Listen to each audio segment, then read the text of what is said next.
Welcome to the Lenfest Center for the Arts at Columbia University.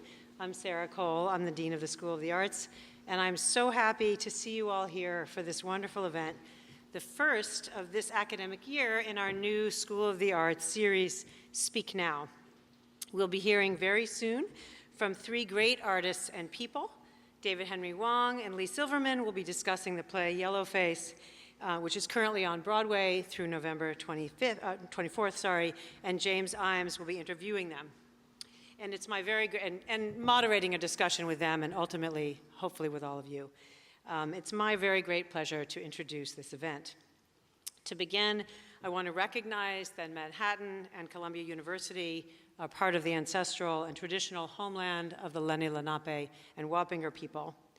At the School of the Arts, we believe that education and the arts are critical spaces to address issues of exclusion, erasure, and systemic discrimination. And we know that artists like these three who are speaking tonight are dedicated to exploring these issues in their work and to moving us forward as a society. Thank you to our co-presenters, the Asian American Initiative and University Life at Columbia. And thank you to the staff at the Lenfest Center here. Can we give them an applause? And especially to Lauren Weigel and her team, and to Gavin Browning, who is walking around and quietly making all of this happen. So thank you to Gavin as well.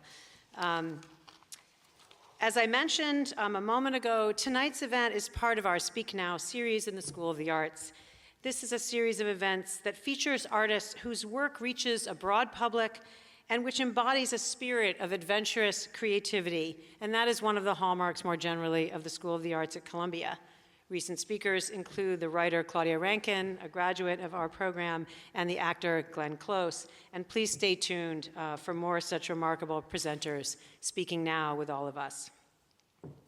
So let me just say that I am very excited about this event tonight, and that's for three reasons, at least three reasons. First, I've seen the play, and I know many of you have as well, and I think we can all agree that it is really just excellent, funny, clever, insightful, and beautifully acted and directed. More than that, though, it evokes issues and topics of great depth and complexity and resurrects a history that, in repeating itself, feels all the more damning and distressing. This is probably not the place for a long excursus on how theater works, so I won't do that. But I will just say that the way, in thinking about this, we can think about the way the audience can take the issues that are condensed into 2 hours of listening, watching, laughing, and thinking, and out into the world. And I will say that Yellow Face is disarming with its charm and charisma, all the while digging deep into some of the self-deceptions of our society. The way it deconstructs race only to show its ultimate intractability is, I think, and the way it's bound up with identity, family, and what kind of a nation and people we want to be is remarkable and it exemplifies what the theater can do. These questions that the play examines have never been more raw or real than they are now. So the play itself makes for this wonderful occasion and many more that I know are happening in conversations around the city. Second, I'm reminded in inviting these three eminent theater practitioners to speak now with us of how fortunate we are here at Columbia to be able to engage our students in this rich world of living theater and to be able to bring these great artists up to our campus. It is a privilege and a boon to our theater program and to so many more in our community to have them here, and that, of course, includes all of us tonight. And finally, it just gives me such incredible joy to be able to celebrate with all of you the accomplishments of one of our beloved faculty members, David Henry Hwang, who's been teaching in the theater program in the School of the Arts for the last 10 years. James Ijames is a new friend here too, and I hope we will see much more of you, Leigh Silverman. And this is really what it's all about. Okay, here are the three brief intros. I tried to cut and trim as much as I could. These are some impressive people. David Henry Hwang is a playwright, screenwriter, television writer, and librettist, and as already noted, a professor of theater in the School of the Arts. His stage works include the plays M. Butterfly, Yellow Face, and Chinglish, as well as the musicals Soft Power, Flower Drum Song, and Disney's Broadway and international hits Ida and Tarzan. As you all know, Yellow Face is currently making the Broadway debut, starring Daniel Day Kim. Professor Hwang's screenplays include David Cronenberg's M. Butterfly, starring Jeremy Irons, and he is currently writing an Anna May Wong biopic to star Gemma Chan. Sounds excellent.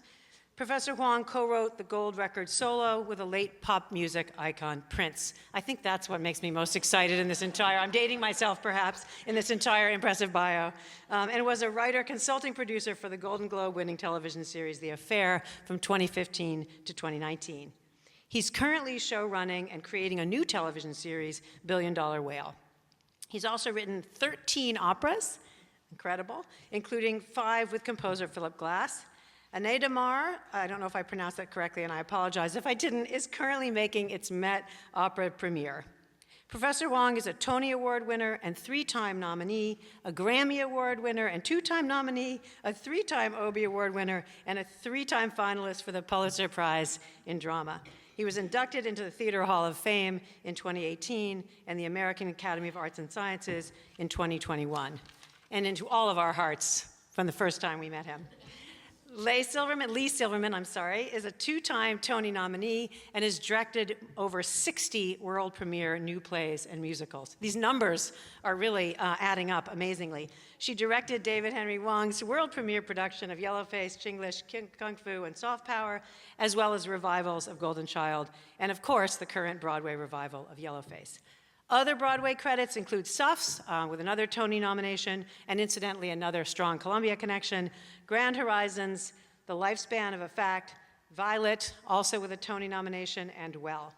And this is just a really trimmed down list. Recent off-Broadway include Marry Me, Suffs, The Search for Signs of Intelligent Life in the Universe, Hurricane Diane, Harry Clark, and Sweet Charity. She directed Audible's award-winning scripted series, Dykes to Watch Out For, love that title, which was named Best of the Year. In 2011, she received an Obie Award, and in 2019, an Obie for Sustained Excellence. One more of these amazing bios. James Ijames is a Pulitzer Prize-winning and Tony Award-nominated playwright, a director, and an associate professor of theater at Villanova University. He's the author of a great number of plays, including Fat Ham, White, The Most Spectacularly Lamentable Trial of Ms. Martha Washington, and currently playing at the Public, Good Bones. His plays have been produced by a huge array of theater companies, and I had a long list of them, and I'm just not reading any of them, I'm sorry, in Philadelphia, in New York, and around the country. Professor Ijames won the 2011 F. Otto Haas Award for an Emerging Artist. He was the recipient of that and was a 2-time recipient of Barrymore Awards for Outstanding Direction of a Play for the Brothers Size with Simpatico Theater Company and Glen of the Ocean with Arden Theater. He's a 2015 Pew Fellow for Playwriting, the 2015 winner of the Terrence McNally New Play Award for White, the 2015 Kesselring Honorable Mention Prize winner for Ms. Martha, a 2017 recipient of the Whiting Award, are you keeping all these years straight? A 2019 Kesselring Prize for Kill Move Paradise, a 2020 and 2022 Steinberg Prize winner, and the 2022 winner of the Pulitzer Prize in Drama, and a 2023 Tony nomination for Best Play for Fat Ham. We made it. Professor Ijames was a founding member of Orbiter 3, Philadelphia's first playwriting producing collective, and I bet that's one of the things he's most proud of, knowing him. Okay, so that was a lot, but these are 3 true luminaries. I'm so happy, so please join me in welcoming them up to the stage.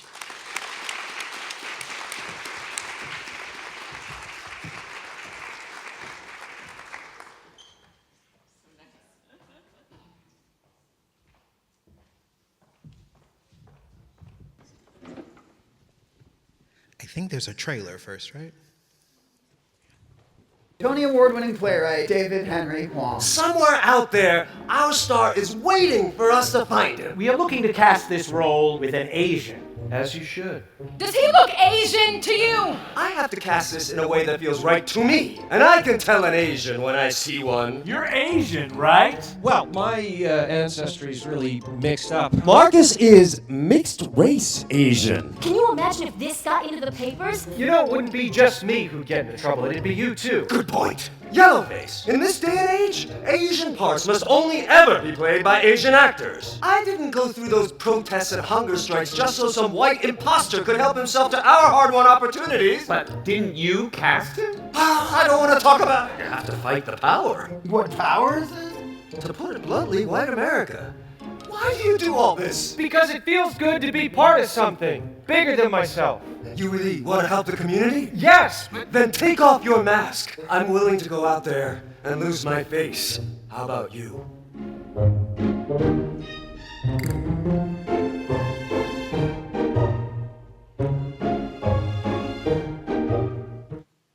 Awesome. Hi.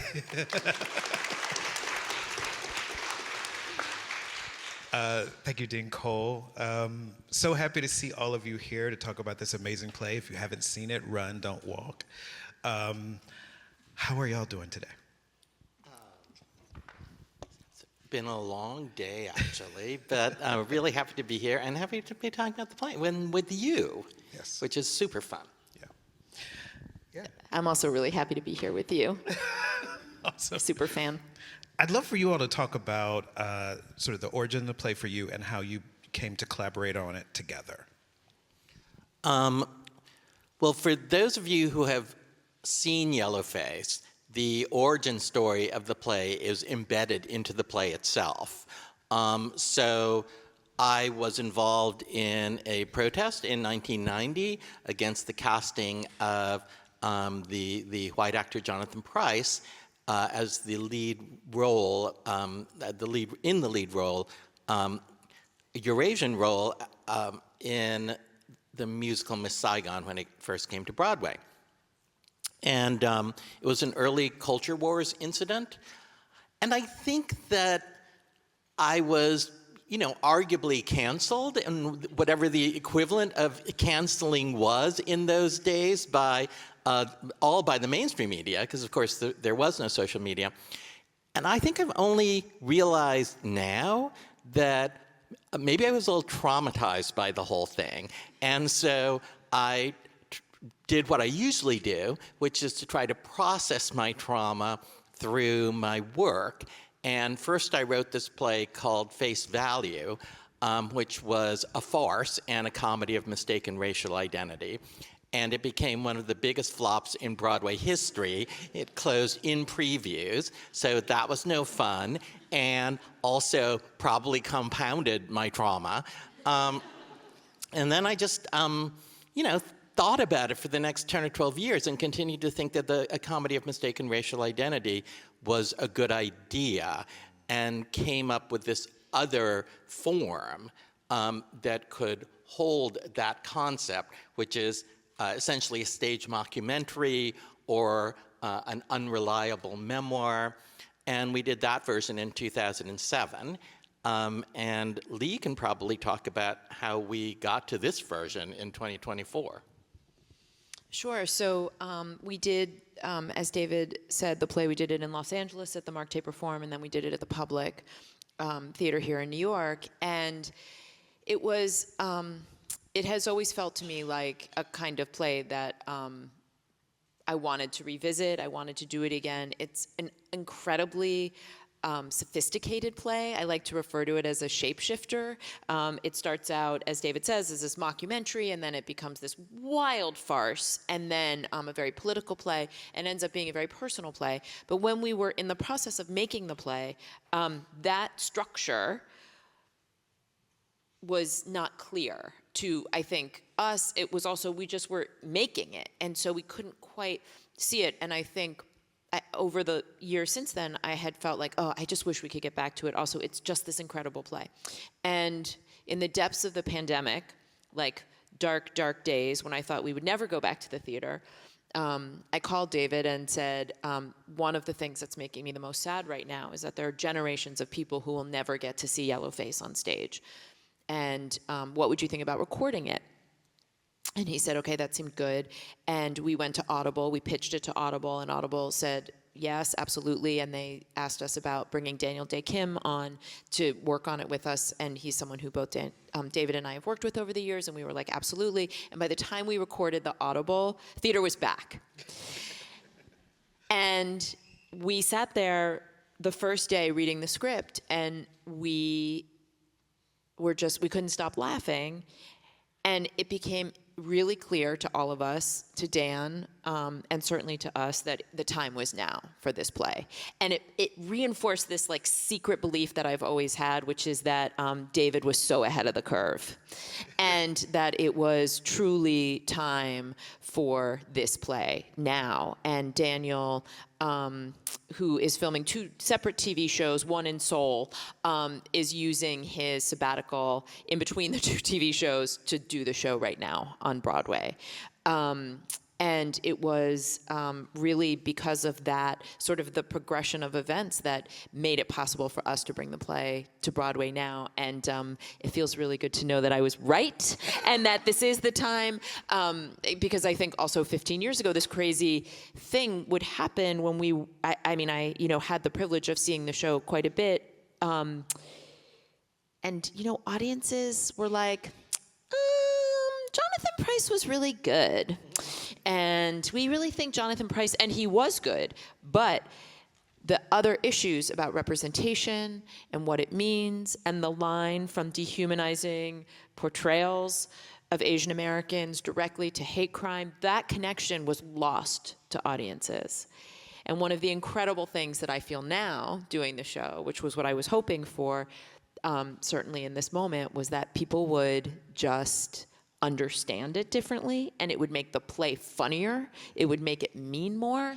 And then everyone would be like, David wrote this 15 years ago? What? He's a genius. I was like, that's right. That's right. So it's been, I think the journey to this moment has been really thrilling.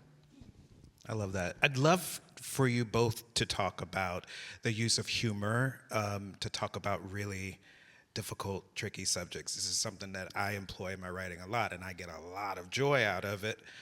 Because it messes with the audience in this really cool way. Can you talk a little bit about how you deploy that both in the writing and how you met that in the production? I mean, I think humor has always sort of been a coping mechanism for me. So, particularly, and this probably is true of you too, things that either I don't understand or things that I'm actually rather angry about. So when I'm pissed off about something, I'm, pretty polite in real life, as I bet you are.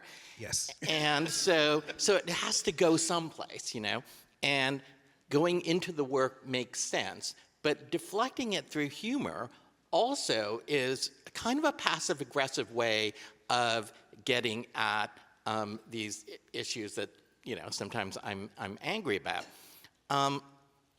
And I don't think, and this is certainly true of your work, it's not like we are trying to get jokes or trying to get laughs.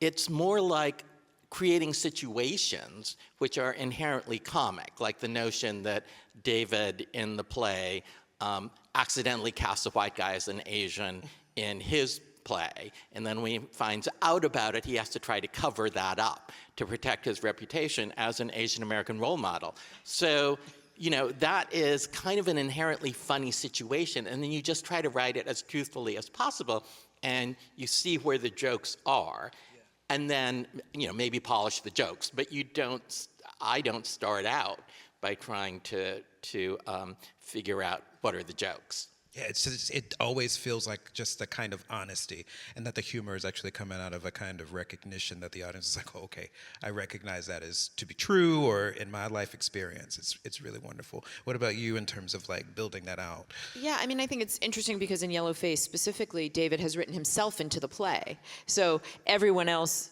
is acting poorly, but the character of DHH is acting the worst. And, I think that sets up this incredible generosity inside of the play. And it works kind of magically on the audience because it's this, kind of autobiographical play. And in this production, Daniel Day Kim, who is also this incredible Asian American role model and someone who really is quite an activist in his own right. You can feel built into it the stakes of somebody like Daniel and somebody like David. You're sort of seeing both of them make a terrible mistake, try to cover it up, make a million more mistakes, and then this event happens in the center of the play where David meets with this reporter. And someone described it to me this way, and I think it's really true. It's like the character of DHH wakes up. And from that moment on, everything in the play is different. And I think that it has, it allows the play to do this sort of shape-shifting thing that I was mentioning earlier. And so I think my job in this case as the director was to try and create visual language for that journey. So at the top of the play, when it's the farcical, wild part, we have these two turntables.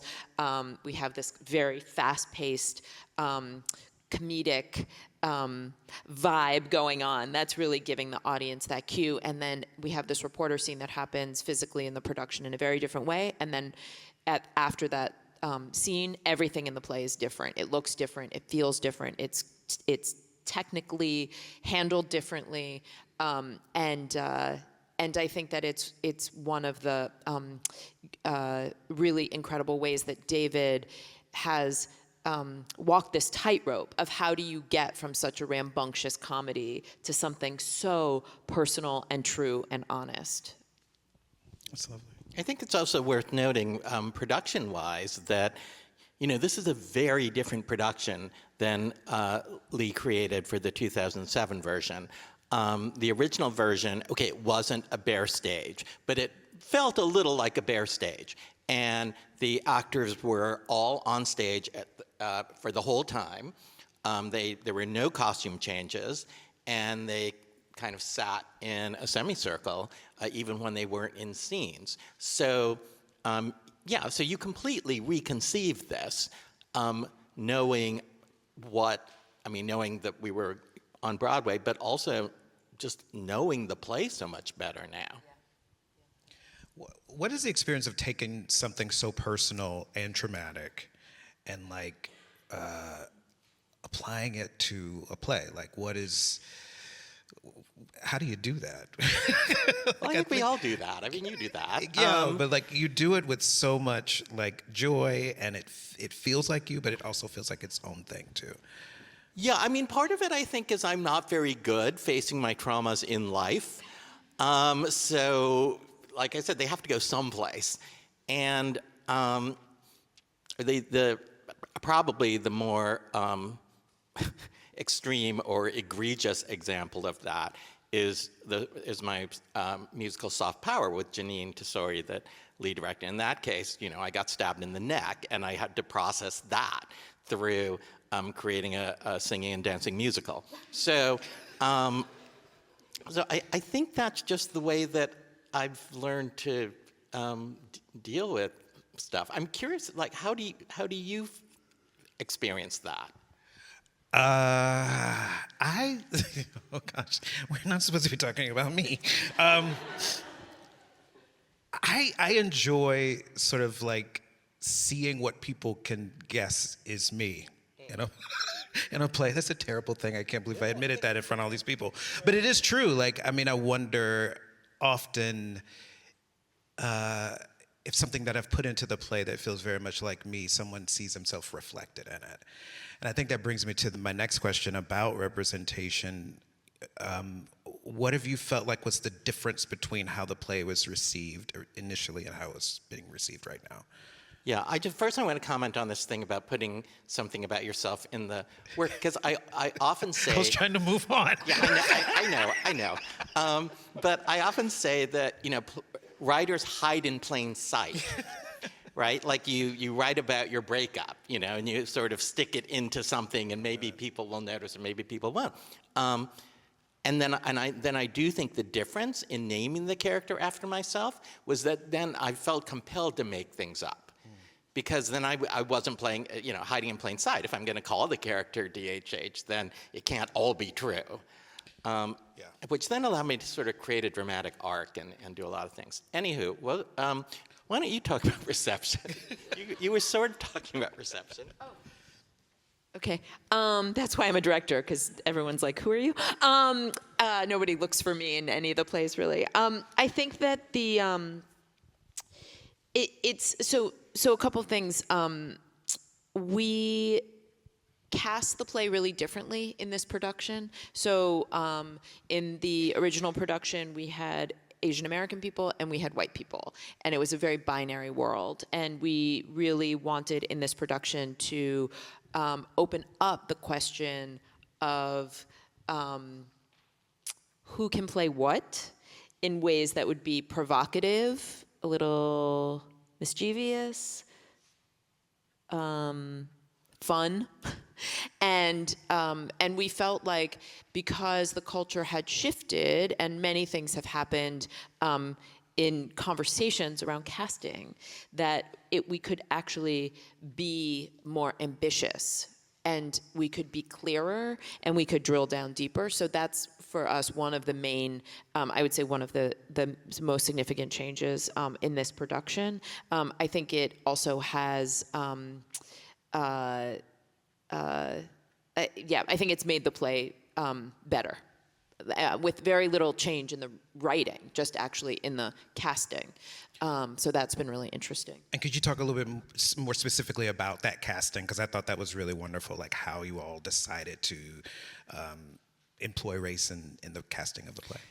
Yeah, so, in 1990, during the original Miss Saigon controversy, those who were kind of defending Jonathan Pryce's right to play the engineer, which was, the vast majority of the cultural and artistic establishment, the argument was, why do you have to worry about race? It's just acting. And that statement is wrong in a lot of ways because it sort of ignores the institutional and historic bias in this country, where white people traditionally have gotten to play everybody else, and people of color sometimes get to play themselves. And we know that now. However, it's not completely wrong, the idea of just acting. I mean, that acting itself is transformative. And so I think that was one of the reasons we wanted to try it. We're pretty used now to people of color playing white people. If, that wasn't normalized before Hamilton, it certainly is now. But what we haven't seen is people of color playing other people of color. And it seemed a little risky but interesting to just poke at that a little. So, Miranda Anderson plays my mom, for instance. And that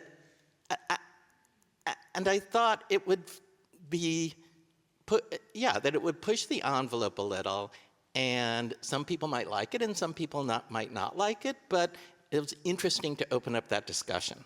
Yeah, I feel like it started to open up some new ways of looking at it because it was like suddenly there's a black woman playing that part, which is a really different experience from what I imagine it was before. Yeah. I want to ask you, this might be slightly personal in the writing, and we're talking about like inspiration. I have these monstrous dads in my plays. They're either like monstrous or they're dead. And you have this father figure that looms so large, but is so like loving and has so much, he's tough on him, but he has this real core of love. I'd love for you to talk a little bit about the journey of writing that character. Yeah, so when I started writing the play, my father had fallen ill, but he was still around. And he actually read an early draft of the play and liked the way he was portrayed. Like, he always wanted me to write a play about him. And at that point, this is a bit of a spoiler, but not a total surprise. At that point, in the play, in the development of the play, the father didn't die, of course. And then my father did pass away, and the father character in the play died also.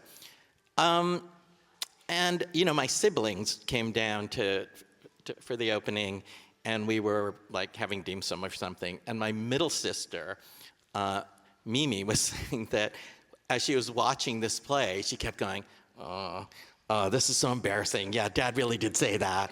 And so it's actually a pretty accurate portrayal of my father, who was simultaneously a big figure and really kind of difficult and annoying and totally supportive and loving, with a lot of critiques. And I just think that, wherever Dad is, he is really happy that he is the fan favorite character of a Broadway comedy. He really, every time he hit that stage, I was like, oh my God, he's here. It was just such a fabulous depiction, and I just love that so much. I want to talk a little bit about a representation, and I'm just kind of curious to hear both of you talk about other pieces of theater or art that you've seen of late that have Asian representation that you are really excited by, things that you could point people to so that more people can be experiencing that work. So what I find interesting about Asian representation, specifically on Broadway, is that the vast majority, there are almost no shows on Broadway that feature Asian American characters. When you think of any show on Broadway, historically, it probably is about Asians in Asia, whether that's Pacific Overtures or South Pacific or Miss Saigon or whatever. And so this is my 9th Broadway show. And aside from my redo of Flower Drum Song, which was a Rodgers and Hammerstein musical, this is really my first Asian American play. Because something like M. Butterfly, technically, Sung Lee Ling is supposed to be, Chinese in China, and then he ends up in Paris. And he seems like an Asian American, but technically he's not. So to answer your question, if we're looking at Broadway, then there isn't a lot to point to. So then we go off Broadway, and Lloydsa, Lauren Yee. I mean, there's a lot of great API playwrights now. Rajiv Joseph, Kui Gian, and relatively recently, the thing that I've seen that I've been most impressed with actually is not a play, but it was the TV show Beef on Netflix. Because not only is that a completely Asian American story, but really flawed Asian American protagonists. And I'm super impressed that got bought, developed, made, and then became a success. I also work with a playwright named Hansel Jung, who's Hansel, yeah, and I've done a number of her plays, and I think she's really great. And I think you mentioned Kui, but Viet Gone, which was off Broadway last year. I mean, I think that this conversation, this question, is such a good example of both progress and progress being too slow. So I would say both are true in these answers. I love that you brought up Beef because I love any depiction of a marginalized person where they're misbehaving. Yeah.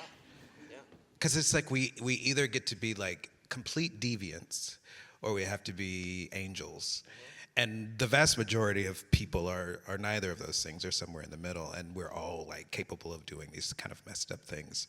I have to say, I just saw some screeners for a new Hulu series called Interior Chinatown, based on Charlie Yu's novel, which I think is pretty fantastic. Oh, that's exciting. Awesome. I think we can take a few questions from the audience. Are there any questions we have? How about here? Fear the Tree. Hi, Fear the Tree. Is that a Stanford t-shirt? Yeah, okay.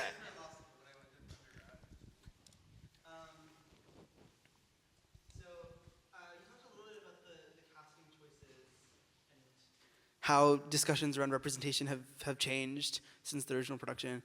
I'm curious about your casting of Daniel, in that, you know, I think this has been true and not true, but oftentimes Asian is seen as a large category, and distinctions within that are not drawn. And I'm curious, like, if you were thinking about that at all. Yeah. Well, mostly when I think about Daniel, I think, wow, he's really handsome to play me. But I mean, I grew up in a period when we were trying to invent the idea of Asian America. And so I tend to be pretty pan-Asian, just in my predilection. That said, I do think that cross-Asian ethnic casting, particularly where it comes to Asian American characters, for me, fights the stereotype that we are perpetual foreigners. Because white actors never get asked, oh, you're playing a German soldier, but your ancestry is Irish and, you know, Swedish, and so you can't play that part. And cross-Asian casting suggests to me that the most important thing about us is not where are you really from. That said, I do think there are some circumstances where it is important to cast from the ethnicity, particularly if we're talking about a root culture character. You know, like, I keep talking about TV shows, but, you know, Pachinko or something, yeah. And if people have to speak in that language, most likely. So it kind of depends. I think it's hard, or I tend not to want to make hard and fast rules and feel that it's important to look at everything on a case-by-case basis. Awesome. Do we have any more? Here we go. Mike's coming. So I know you were talking about how the timing of when it was, you know, the play being released now, you know, the audience was ready for it today. Is there anything that you wanted to do with the play, but you thought the audience wasn't ready for now that they might be in like 10, 15 years?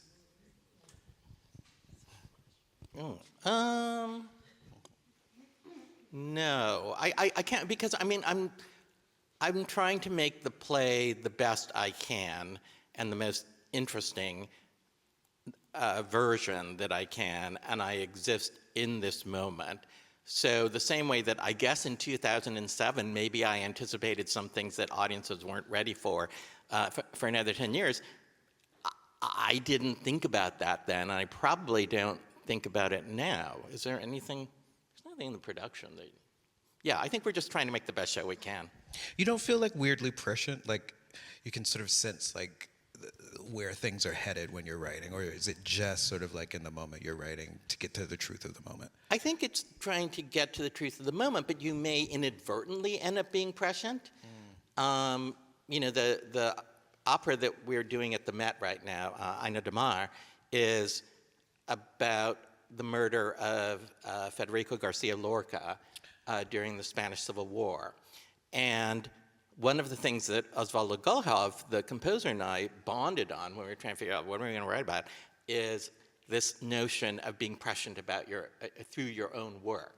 And so one of the themes is, one of the plot threads is that Federico's first play, Mariana Pineda, in some sense predicted his own death. Wow. And so, I mean, do you find that you write things and then they come true? Yeah. Yeah. Like I'll write something that when people meet it the first time, they're like, oh, I don't know about that. And then when they, like a few years go by, like I'll use Miss Martha as an example. People really had a sort of visceral reaction to that play because it's about slavery.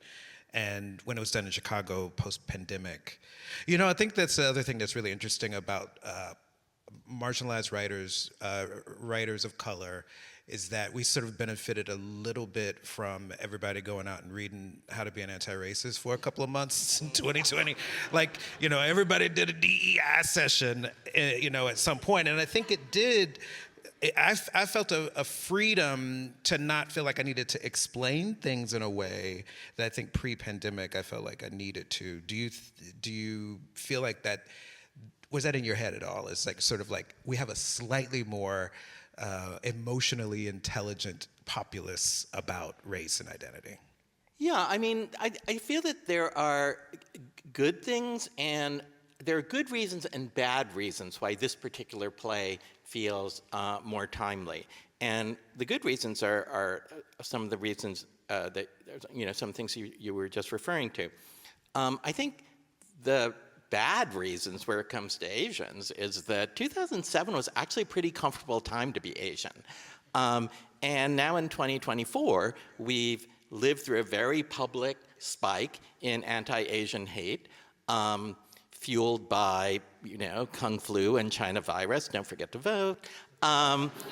And we are currently going through another period of China panic, like the one portrayed in the late 90s, and Chinese American scientists are again being detained and questioned. And there is, Congress wants to investigate why Tim Walz taught Chinese. So that makes the play feel more timely too, for some sad reasons. Yeah. Do we have any? Oh, here we go. Hi. A while ago, I wrote a play about the events following January 6th. And the two main characters were New Hampshire National Guardsmen that were deployed to the Rotunda. And I made one of the characters Hispanic. I forget. I had a Hispanic last name, and I had this lovely young director from just out of Yale. And he said, well, why did you write him Hispanic? And I said, I don't know, I just thought it'd be interesting, have a little variety. And, there's Hispanic people in northern New Hampshire in the National Guards, and why not? And he said, well, that's really, really tricky. You have to really, really think about it.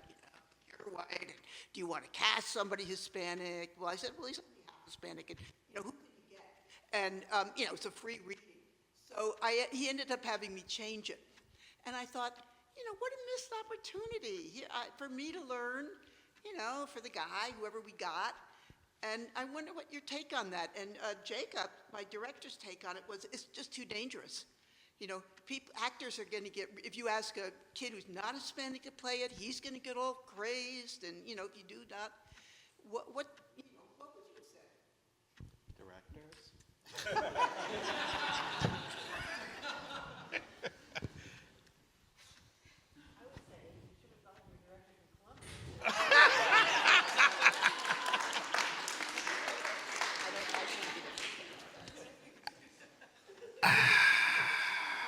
It is tricky, but I also think I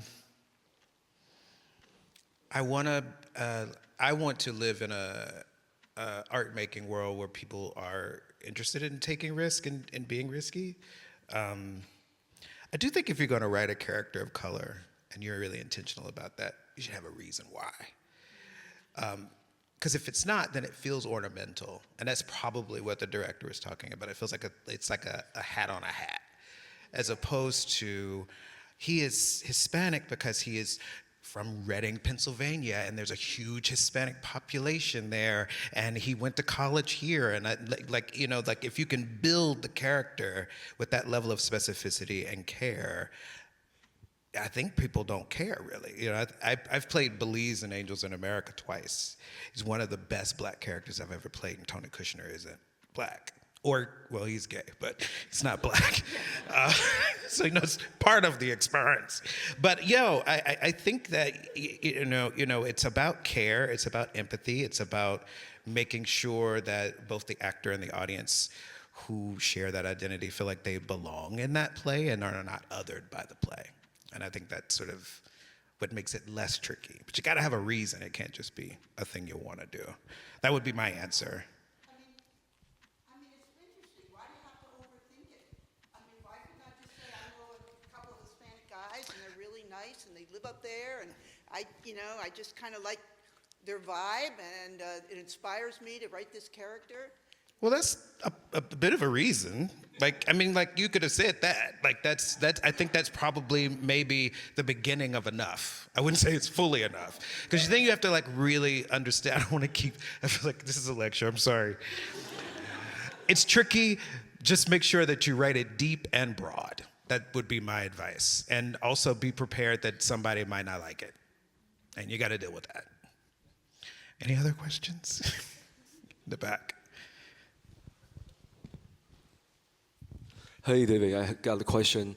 A lot of my friends just watched the play, and we are all the fans of the father. So I'm wondering that, is there any possibility, for you to bring a story of father, like Asian father, to the stage? Since, last time the story about father, like Asian father, is almost like 30 years ago, the Annalise father trilogy, the Pushing Hands, the Eat, Drink, Man, Women, and also the Edward Young's EE. So for a long time that we are liking such of, the stories, and based on your context, I'm just... I'm not completely understanding the question. Do you have the plan to like bring a new father story to the stage? Yeah. Gosh, I feel like I write about fathers and sons a lot, actually. And if anything, I feel like maybe I should try to do something else. But I may not be able to, in which case there will be some other father-son dynamic and something coming up. Do you feel like you circle themes? Like you just keep... Oh, yeah. Like someone said, you always have ghosts in your plays, which is true.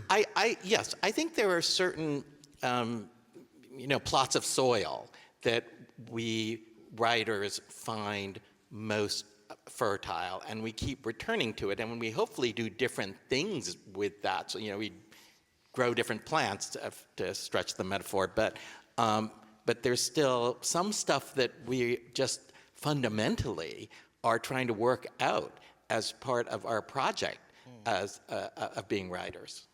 I love that. I wonder what the ghost thing means for me. It's probably because I'm a scaredy cat.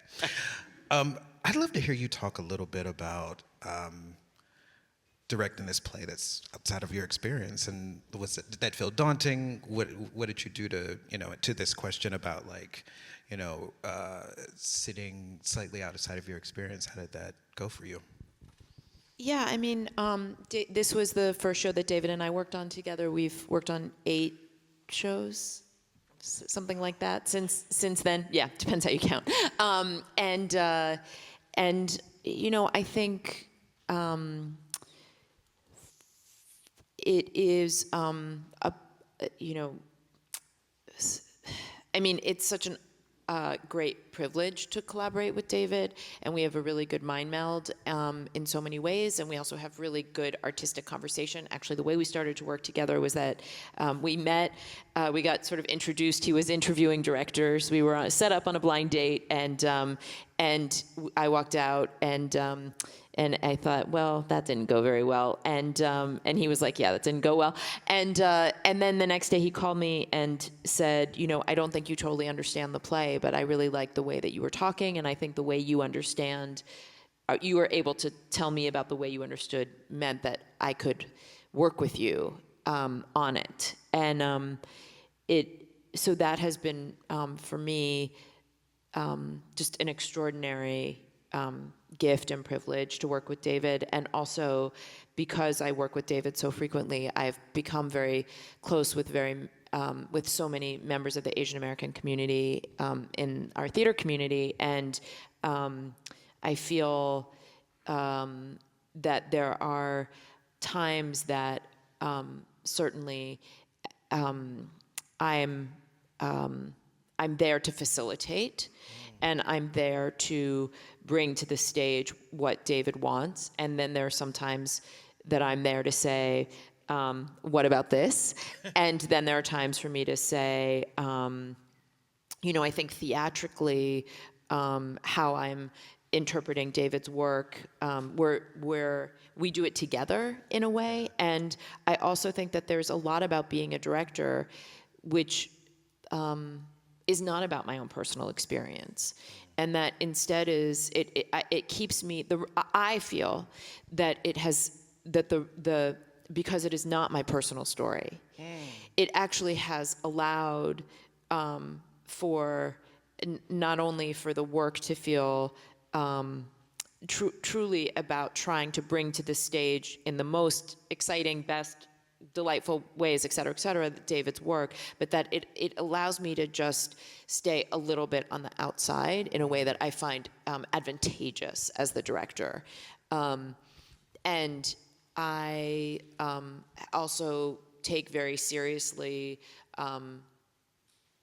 what my position is as a white director, and we talk about it a lot, and it has been part of our process actually to discuss all of it, the whole package. I mean, yeah.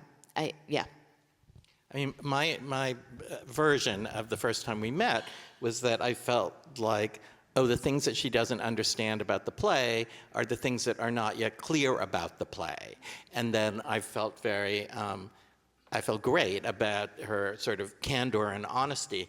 And Leigh is a fantastic director and really smart dramaturgically. So I feel like I get a lot of help there. And when if we're in rehearsal and I do a rewrite, I will say, I'll send it to the stage managers and everybody, and I'll say, okay, subject to Leigh's approval, because I need a backstop. Like, I can always write, but it might not be good. And I really trust your judgment, and she's not an auteurist director, so she's not trying to impose her vision. She's really trying to realize what it is that I created, and has become just a wonderful ally to many Asian American theater artists and other artists of color. I love what you said about a director being a bit of a backstop. I think that's really true, because sometimes we can just write, and the director's like, yeah, that's impossible. I also think it's really a gift, both for a playwright and for, do we have somebody over here? Oh, there's a question. Okay, 1 second, I want to say this, and then I'll get you. To be able to spend that much time on multiple plays, to plumb the depths of a writer's work and a director's work, what's that like? Like I've worked with Sahim 3 times, and there's something kind of intoxicating when you can finish each other's sentences. What's it like for you to be working together and collaborating them often? Early in my career, I went from director to director, so I was very sort of promiscuous, and then I feel like I settled down in middle age.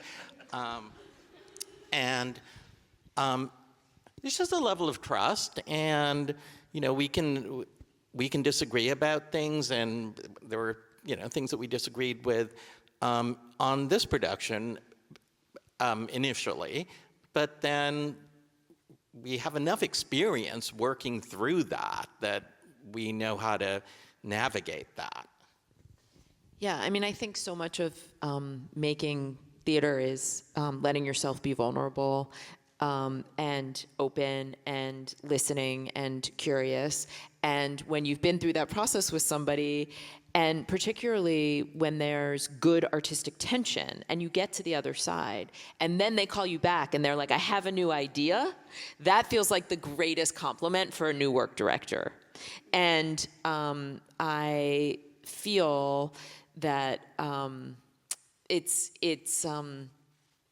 to be in this relationship with David and to be actually in this full circle moment that this was our first show and now here we are all these years later, it feels like the real culmination in a way of all of the very hard work that we've done together. And just to say, all of his plays have fathers in them, and Kung Fu, and Golden Child, and I can just list all of them, in which there are really good dads and really bad dads. But I think to your earlier point, it's been so amazing to excavate many of the same themes and topics, but in all these different ways, because David has such an incredible theatrical imagination. And most of my conversations with David start with him saying, "This is probably impossible." but you like a challenge. And I'm like, oh, okay. I do like a challenge. More impossible. Yes. Hi, I'm Nala Johnson, first year producer and theater manager. I have two questions, one for David and one for Leigh. For David, you talked about writing your trauma you've experienced. Was this play healing for you, and were you able to release your trauma? And for Leigh, what are some challenges you faced directing this very racial conscious play? I have to say it's quite satisfying to bring this play to Broadway and have it well received. It's what, Leigh was talking about, this sort of full circle moment. And I don't know if sort of professional success can cure personal trauma. I think that's a dangerous lesson to take. But arguably, this was the culmination of a journey that began in the early 90s when the initial play, Face Value, had such a terrible reception on Broadway. And I feel pretty good, so maybe I have healed some trauma. Only David, so can you tell everybody what happened yesterday? Which part of what happened? With the poster. Okay, so there's a restaurant in the theater district which has been kind of known as a Broadway hangout called Joe Allen. And Joe Allen is decorated with posters of shows that have flopped. In the old days, it was shows that lasted one performance, but there are very few of those now. So it's shows that, just are considered failures. And I've always considered it really kind of an egregious oversight that my poster for Face Value is not up there. So yesterday, we hung it on the wall at Joe Allen, and the maitre d' said, "Oh, now this is your table," which is the table next to the poster of my flop. And we put it on Instagram, and it was very healing. That's some healing. You know what I mean? Like, that's some healing. The celebration of the flop, finally. It's so good. Just to answer your question briefly, I think there's a lot of things I could say about it. I would just offer that I really try and satisfy what the play wants. Process is incredibly important to me. Transparent, direct communication with actors is really important to me. Making sure that they feel that there is space and room for creativity, that there's trust and fun, and also that there's, in my position as director, that they also feel like they have that they are empowered to speak on their experience when it feels important. I guess I will also just say that in this particular situation, because David and I have such a long relationship, because I directed the play originally, that the kind of way that the room was operating was slightly different because of sort of my experience with it. But I have really directed a lot of plays that are not about white people, and I am grateful for that opportunity. And also, I have tried in my career in whatever positional power I've been able to have, to bring stories of people, underrepresented people, women, people of color, to the stage. And I have felt like that has been just a very important tenet of my career. And I think at this point, because I have had some experience with that, I feel like that hopefully that actors feel that they can look at least at that, what I've done, and at least know that that's who I am. Does that make sense? So yeah. Awesome. Tell us how much longer the play is running. Do we know? November 24th. Mentioned November 24th. November 24th. And there may be a recording of it that may be available, but we're still trying to work Such that a out. tease. He's such a tease. Oh, is it going to be like one of those? Okay. It's actually not what you're thinking. Okay. I got really excited. One more question here. Oh, we have two more questions. So here, and then I think we probably... Oh, do you have a mic too? I'm sorry. Okay, here, and then here. Go ahead. I want to ask, I noticed some changes in the wording of Broadway, like there is a sentence that, and I go back to work searching for my own face, and now it seems to be deleted in the wording of Broadway. So can I ask why there's changes? Yes. So I did tweak the ending considerably. And what the thing that you're referring to is that the last line in the play used to be, and I go back to work trying to find my own face. That's it. And, I never exactly knew what that meant, except that it gave me an opportunity to put face at the end of the play. And it felt a little navel-gazy coming back to it. Like, I'm like trying to find my face. Whereas the new line is, and I go back to work trying to sing the big song, which felt more outward directive and trying to create something that's going to help the society move forward and also helps to justify why we bring up the big song in the first place at all in the show. So that was my thinking. You just like freed me from a moment of shame when you said that you write it and you're like, I don't really know what it means. And then it meets the world and you're still like, I don't know what it means. That makes me feel so much better because you're amazing. So if you do that, that's great. Okay, who is next? Here? Do we have a mic? Okay.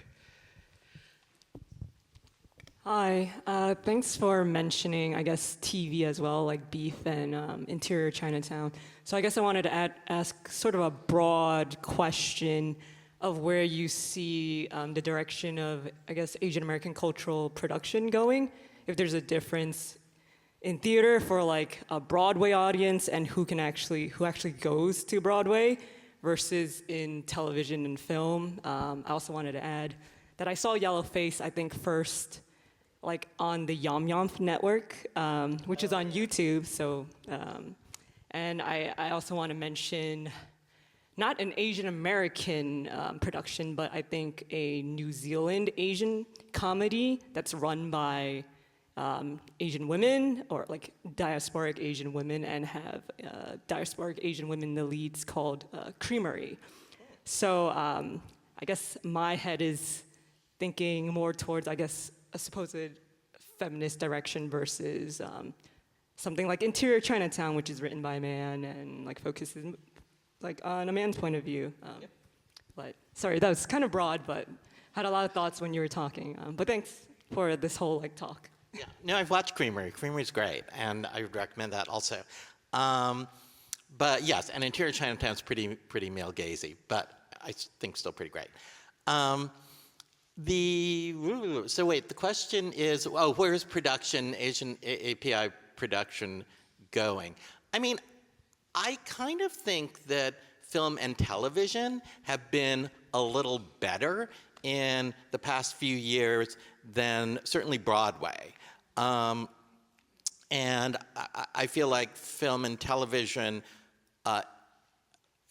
embraced the kind of economic imperative that the audience was diversifying, and therefore to continue to create programming about a relatively small slice of the demographic was not only wrong, but also just a bad business model.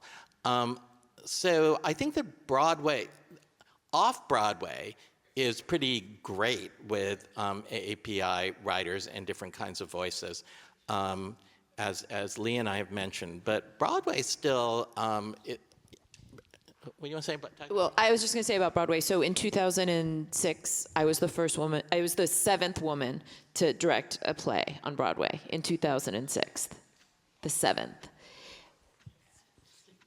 It's shocking, right? Moment for shock and awe.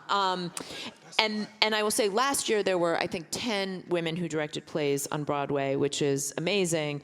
There was only one woman of color. So I think that, again, I'm like, yay.